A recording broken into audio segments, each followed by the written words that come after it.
Nos encontramos en el nombre del Padre, del Hijo y del Espíritu Santo. Amén. Dios uno y trino nos bendiga hoy y siempre. Señor Jesús, nos ponemos en tus manos, que tu misericordia nos acompañe, nos fortalezca y nos ilumine para que podamos entender tu mensaje y tu enseñanza, tú que vives y reinas por los siglos de los siglos. Amén. Bueno, el módulo entonces en cuestión tiene una forma muy especial para nosotros. Es porque este módulo nos habla del comportamiento que tenemos que conservar o que debemos tener nosotros, los ministros, sea cual sea la iglesia o la denominación. Por lo tanto, entonces la invitación es a que reflexionemos sobre cómo venimos haciendo nuestro trabajo o cómo pensamos hacer nuestro trabajo. Vamos a disponernos. Y el capellán y la ética, como su nombre lo indica, es esa reflexión que nos introniza o que nos lleva a encontrar realmente un estado o una posición al interior de nuestro ministerio, sea cual sea el que estemos realizando o llevando a cabo. Entonces, el módulo 3 va directamente al tema en cuestión, es cómo debemos comportarnos nosotros en el desarrollo de una actividad, de una pastoral, etcétera, etcétera, etcétera. ¿A qué definimos entonces como ética? Aparte de la formulación que normalmente todos conocemos y hacemos en términos generales por nuestra experiencia, por nuestra educación, por nuestra formación, ¿cómo entonces debe o qué es la ética en términos generales? La ética es esa motivación en la persona que existe para encontrar entonces un comportamiento según su propia inspiración cultural, social, apegado a una moral que se va adquiriendo dependiendo de los estados en los que uno se encuentre. Aquí diríamos entonces que la ética teocrática o teológica, ¿cierto?, es ese comportamiento o esa identidad de la voluntad sana que proviene de Dios. Y es un complemento histórico hebreo, pero también con un complemento judío, que es lo que le da la razón al cristianismo. Es el propósito también de elaborar una conducta o un comportamiento general, en términos de saber comportarnos en un estado de gracia o un estado social. Nos dice también que tiene sus fundamentos en las leyes, específicamente o muy fuertemente en las enseñanzas de los 10 mandamientos. Pero no partían solamente de los 10 mandamientos, sino que había unas tradiciones desde el Antiguo Testamento, unas enseñanzas culturales que se iban dando de generación en generación. Y esos comportamientos los afianzamos hoy en día desde el ámbito cristiano, plasmando el cumplimiento de los 10 mandamientos. Y esos 10 mandamientos, entonces, que todos hemos venido manejando, es cómo se debe comportar el cristiano. Pero en el caso específico para este módulo, es cómo se comporta un cristiano capellán. ¿Cómo se comporta un cristiano capellán? Los que han leído el reglamento interno de Isa Feocre se podrán haber dado cuenta, se han podido dar cuenta, perdón, que somos muy claros en pedir que las personas no se reúnan en privado o individualmente con sexo opuesto o con menores de edad, o procurar ser muy prudentes y no atender a una persona solo en la iglesia o en el templo. Y es parte, pues, de tener un comportamiento recto, ético y digno delante de un estado general. Bienvenido, Padre Jesús María. Por ahí vi al Padre Israel también. Bienvenidos, Israel y Jesús María. Y todos los que están llegando. Ok. Amén, amén. Ok, amén.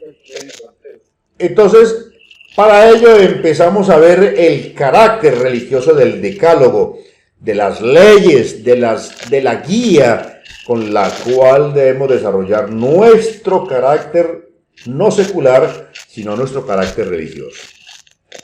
El decálogo entonces termina, tiene unos términos, significa pues la deca 10, y efectivamente los judíos lo llamaban las 10 palabras, que los encontramos reflejados en el libro del Éxodo, capítulo 20, versículo 17, y lo reconfirma el Deuteronomio, capítulo 5, versículos del 6 al 21. Más aún, los 3 primeros mandamientos tratan de la relación con Dios. Los primeros 3 son la relación con Dios. El cuarto y hasta parte del quinto tienen también una base religiosa. Los otros 5, es claro tener esto presente, que tienen un propósito social. Y es ahí sobre todo en donde va a enmarcarse nuestro comportamiento ético como capellanes. Es ahí a partir del ámbito social, porque nos olvidamos a veces y creemos que porque no estamos vestidos de cura, entonces podemos hacer y deshacer, y eso pues realmente no tiene por qué, no aplica realmente.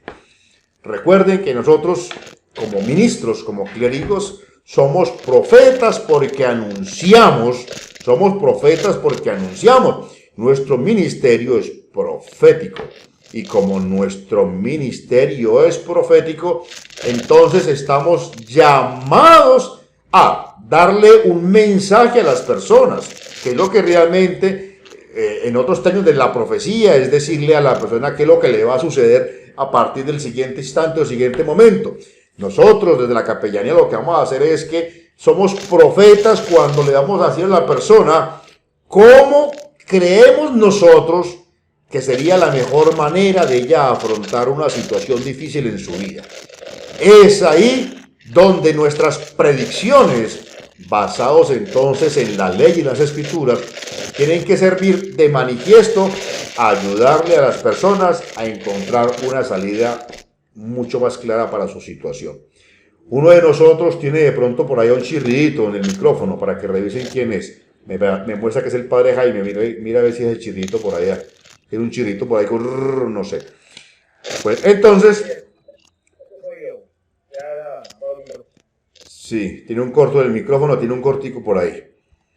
Entonces, para ello entonces nos plantea esta clase de hoy o este módulo las enseñanzas éticas del Señor Jesucristo, que nos demarca una relación entre la ética de Cristo y la del Antiguo Testamento. Y ahí hay algo muy especial, que Dios nos dice a través de su Jesucristo, que Él no viene a cambiar la ley, sino a darle fiel cumplimiento a la ley. Porque en el Antiguo Testamento, el hacer cumplir la ley partía de la ojo por ojo, diente por diente. Y entonces Jesús nos empieza a hablar de otra manera y nos dice que qué padre a su hijo que le pide un pedazo de pan le va a dar ¿qué? Le va a dar piedra. Porque entonces ya empezamos cuál es la ética de Jesús, que no es que esté en contra, sino que le va a dar fiel cumplimiento a la ética del Antiguo Testamento, que simplemente no era por hacerlo, sino para vivirla. Porque partamos de que Romanos 5, 18, 19 dice, la ley nos enseña la justicia perfecta que se nos ha imputado. Por ley, la justicia se hace la perfecta y se hace la correcta. Y entonces encontramos que la pedagogía de Jesús o la ética de Jesús viene o tiene 3 niveles, que son, es universal, no hay nada legalista y tiene una actitud especial hacia las mujeres. Partan cuando él se acerca al pozo y ve a esa mujer samaritana y le pide de beber, ya hace un cambio, un paradigma que existía, que los hombres del común, judíos rectos y elegantes en su comportamiento y en su vida, no podían hablarle a una mujer y mucho menos si era una mujer samaritana. Y aquí Jesús empieza a mostrarnos una cantidad de cosas como por ejemplo permitir que una mujer le lave los pies. cuando le dicen que ahorre ese perfume para dárselo a los pobres, y entonces Jesús de una manera muy especial le dice, déjela, que a mí no me va a tener todo el tiempo. Ahora entonces, entendamos que nosotros como clérigos y como futuros capellanes tendremos que partir de la ética de Jesús como Salvador del mundo, y luego viene la ética de San Pablo, que la hereda en su máxima expresión a través de la luz de Cristo.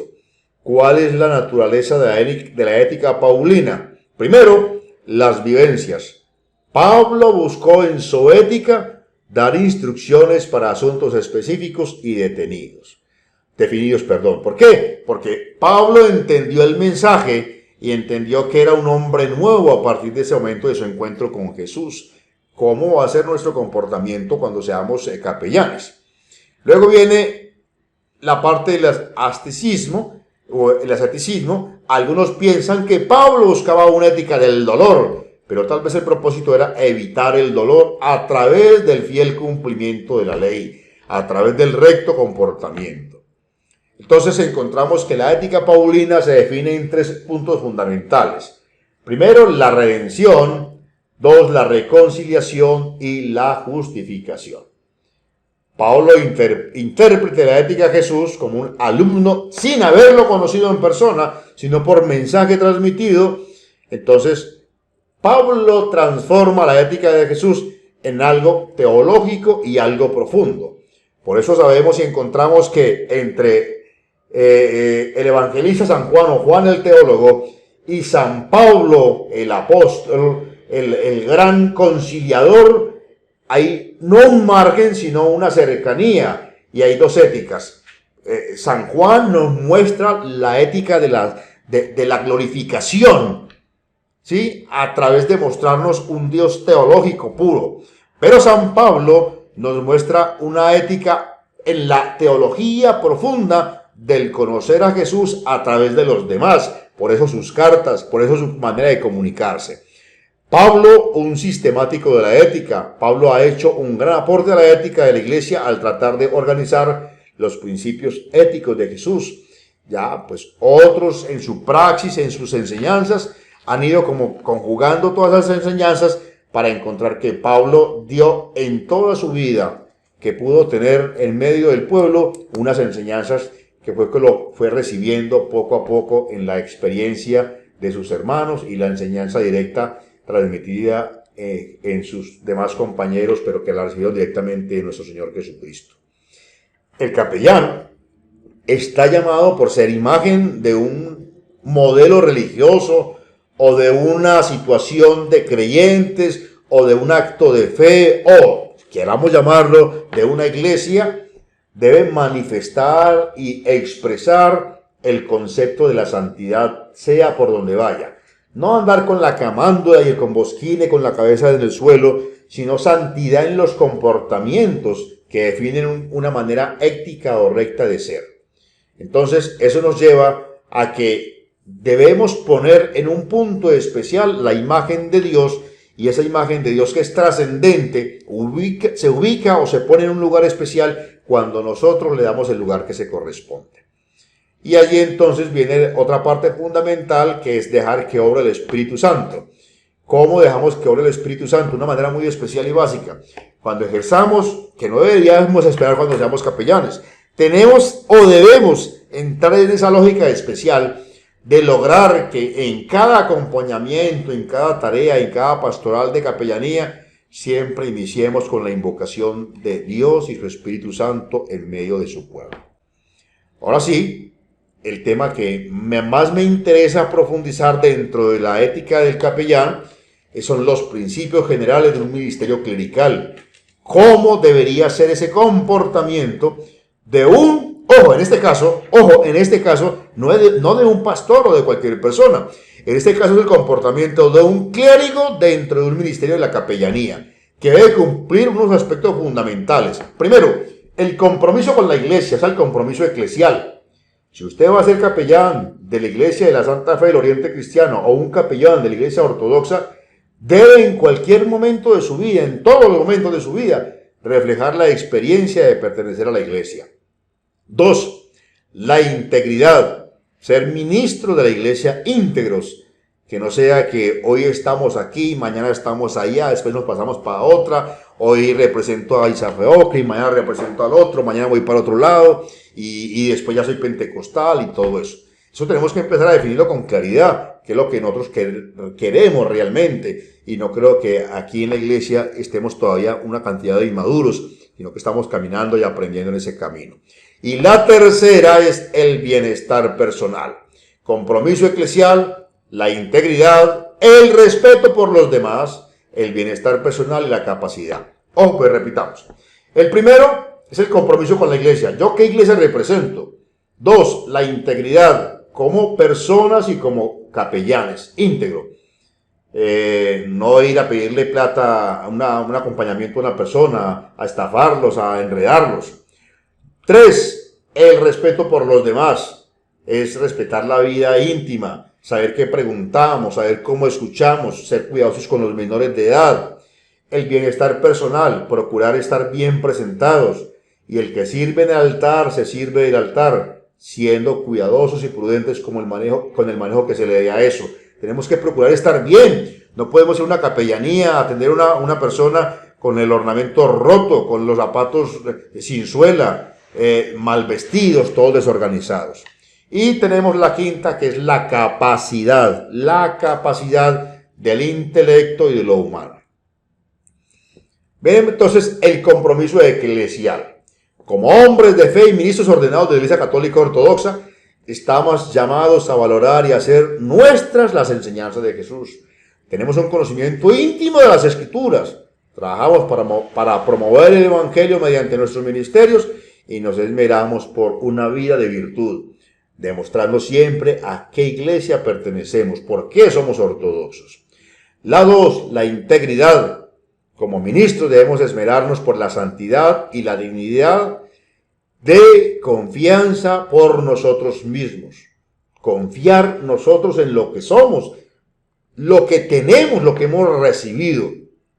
Tener entonces unos principios morales sanos, una veracidad, es decir, hablar verdades, ser sinceros, una conducta honesta y tener una conciencia tranquila de cero corrupción. Que nos digan, ese padrecito vino aquí al hospital a hacer acompañamiento y le pidió plata a todos los enfermos. Ojo con eso. La tercera, el respeto por los demás. Los clérigos de la iglesia deben valorar a cada individuo como una creación de Dios. Respetamos los derechos, la dignidad y el valor de cada individuo. Tenemos sensibilidad ante las diferencias culturales y socioeconómicas. Por eso, y valga la aclaración, no tiene por qué importarnos quién ganó la presidencia o quién perdió. Lo que nos interesa es el bienestar del pueblo, lo que nos interesa es el bienestar de la comunidad, de los feligreses. Es triste cuando a veces tenemos comunidades y las dejamos esperando, no vamos a la misa, no celebramos, no le hacemos el acompañamiento y la gente esperándonos. Si uno no puede ir a celebrar, llame a la gente, avise, ya hay muchos medios para avisarle. No nos esperen, no podemos celebrar, estoy enfermo, estoy muy lejos, no tengo transporte, etcétera. Pero avísele a la gente. Hay que respetar entonces esos asuntos de edad, de género, de raza y de religión, y sobre todo hoy en día el de la orientación sexual. Hay que saber escuchar a las personas y atenderlas respetando todas sus convicciones. La cuarta es el bienestar.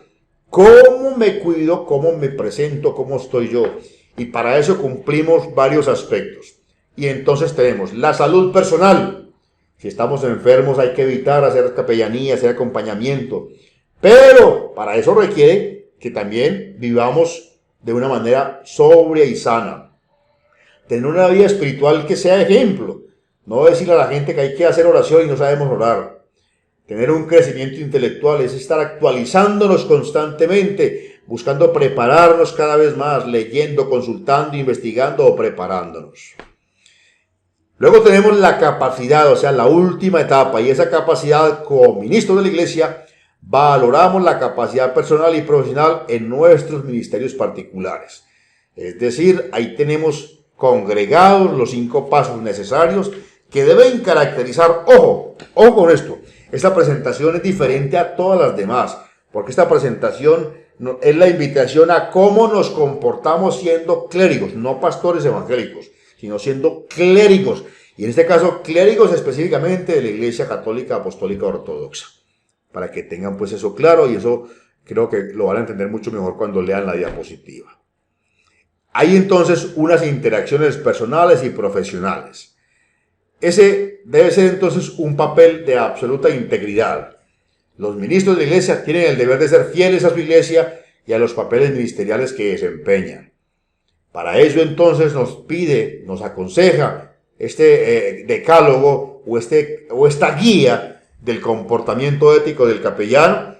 Deben reconocer que hay un poder inherente en sus papeles y que esto puede ejercer influencia sobre otras personas. ¿Por qué? Porque al capellán, y sobre todo si es un sacerdote, lo van a ver como una persona importante que lo que dice es así es. Entonces no podemos abusar de eso. La gente tiene que vernos no como dioses, sino como servidores del Dios soberano y eterno. La interacción con sentido sexual con personas a quienes servimos o quienes trabajamos no son nunca parte de nuestro papel y nuestro ministerio. Ay, padre, aconséjeme, es que me estoy aburrido con mi marido.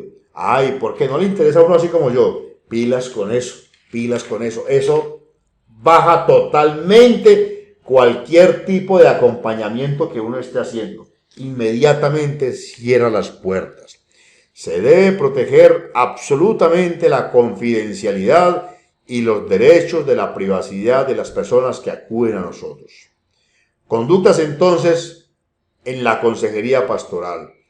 La consejería pastoral debe incluir en tanto el consejo pastoral profesional como el consejo pastoral a corto plazo, en la cual los sacerdotes deben involucrarse, pero como personas cualificadas, diáconos asociados o individuos cualificados. Porque recordemos que capellán no es todo mundo, ni todo cura es capellán, ni todo pastor es capellán. Entonces, son personas que se preparan de una manera adicional para prestar un acompañamiento como lo que estamos haciendo en este momento. La consejería no debe llevarse a cabo en lugares ni en horas que sean contrarias y que puedan confundir o engañar o generar otras suspicacias. Yo le puedo hacer el acompañamiento, pero tiene que ser detrás de la iglesia a la 1 de la mañana, ¿cierto? Yo la puedo atender, pero en el apartamento o en el hotel, en la habitación del hotel. Esas cosas no pueden manejarse así. Por eso, si tenemos una parroquia, una capilla, la atención psicosocial no se recomienda que se haga dentro de habitaciones. Hay que buscar espacios abiertos, una oficina, un balcón, un patio, un parque, pero algo abierto, no espacios cerrados. Los ministros de la iglesia deben respetar relaciones de consejería ya existentes, es decir, no debemos meternos en la paila del otro pastor, del otro consejero o del otro sacerdote. Padre, es que quiero hablar con usted para que me aconseje, pero yo la oí a usted con el padre Francisco ayer. Sí, no, es que él está ocupado hoy. No, qué pena. Yo te aconsejo que lo esperes que se ocupe o le pides otra cita para otro día, pero yo no voy a dañar el trabajo que él viene haciendo. Y a veces por alegría y por egoísmo no pregunta nunca eso, simplemente venga que yo le colaboro. Y más cuando vienen de un romano. Con tal de quitar el feligrés al romano, lo enredamos y le quitamos. No, así tampoco es. Eso hay que respetarlo. Porque hay que saber qué proceso lleva con la otra persona y todo eso. Los ministros de la iglesia no deben revelar ninguna información que sea escuchada. Conducta con los menores de edad. Esto es demasiado importante, mis hermanos. Los menores de edad siempre deben verse como casos restringidos y de mucho cuidado, ya en situaciones sociales o ministeriales, ya que ellos no tienen la capacidad para hacer decisiones voluntarias. Donde quiera que se encuentren y cualquier cosa que ellos hagan debe ser con el conocimiento explícito de sus padres o de sus tutores. Por lo general se aconseja dos adultos deben estar presentes o cerca de esas situaciones donde hay un encuentro con un menor para hacer acompañamiento, incluso cuando se realiza el sacramento de la confesión. Y mucho más hoy en día con tantas denuncias de pedofilia, de abuso de menores de edad. Hay que ser cuidadosos. A los menores de edad hay que respetarlos absolutamente, en 100%. Y no solamente a los menores de edad, a todas las personas que se acercan a nosotros por ver la figura en nosotros de pastores, de guías espirituales. Eso no debe confundirse ni debemos abusar de ello. Esa misma ética que debemos reflejar como clérigos y como ministros debe ser la que nos impulse a hacer un trabajo acorde, con gallardía, con decencia, con pulcritud, algo sano, algo que atraiga a las personas. No debemos transportar menores en nuestros vehículos si tenemos menores que estén en acompañamiento. No debemos permitir que los menores vayan solos a la iglesia, a la capilla o al templo a pedir consejería. Y si por cualquier razón llegan, hay que atenderlos en un lugar abierto, repito, en un espacio totalmente abierto. No reunirnos nunca con menores de edad con puertas cerradas. No, eso no es correcto. Por eso la gracia del sacramento de la confesión en la Iglesia Ortodoxa casi siempre se hace abierto, en un espacio abierto. Nosotros no tenemos confesionarios donde se preste para las suspicacias. Está prohibido que los capellanes le ofrezcan a los menores que estén acompañando en una pastoral de capellanía el consumo de licor, sea cual sea, sea cual sea.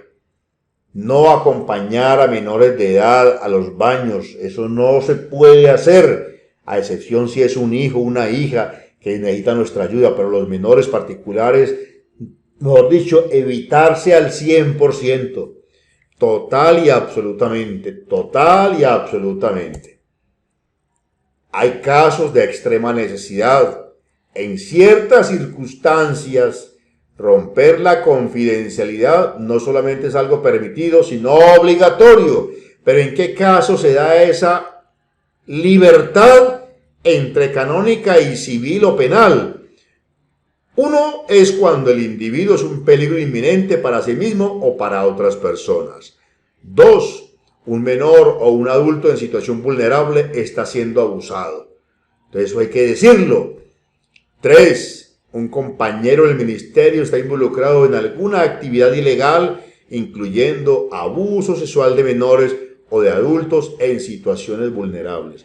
Si usted se cayó por no sapear el otro cura, usted está cayendo en el mismo o peor delito que el que está cayendo el otro. En estos casos, dice entonces la norma, que se le puede permitir al clérigo y a la justicia permitirle hablar siempre y cuando su expresión o sus palabras procuren salvar vidas o evitar problemas. Entonces, el papel de la confidencialidad para el caso nuestro, o para el caso de la capellanía, o para el caso del ministerio ordenado, es fundamental, es fundamental. Hay que generar lazos de confianza y de confidencialidad entre paciente o feligrés, sacerdote o capellán, para que esto permita que las personas se expresen libremente y puedan acudir a nosotros no como alguien lejano, sino como alguien cercano. Estamos obligados como ministros de la Iglesia a salvaguardar todo tipo de información, notas, archivos o computadoras que puedan afectar la vida profesional de una persona, siempre y cuando no se afecten las tres condiciones anteriores de las que hablamos. Esa relación debe ser permanente y perenne. Y ya para finalizar entonces, estas obligaciones son independientes de y suplementarias en la confidencialidad del sacramento de la confesión. Bajo ninguna circunstancia, mis hermanos, puede haber revelación, incluso indirecta, de la información recibida mediante la confesión. Hasta aquí, hermanos, hemos terminado la presentación. Este es un tema muy corto, pero muy interesante, y tenía total y absoluto interés que lo viéramos.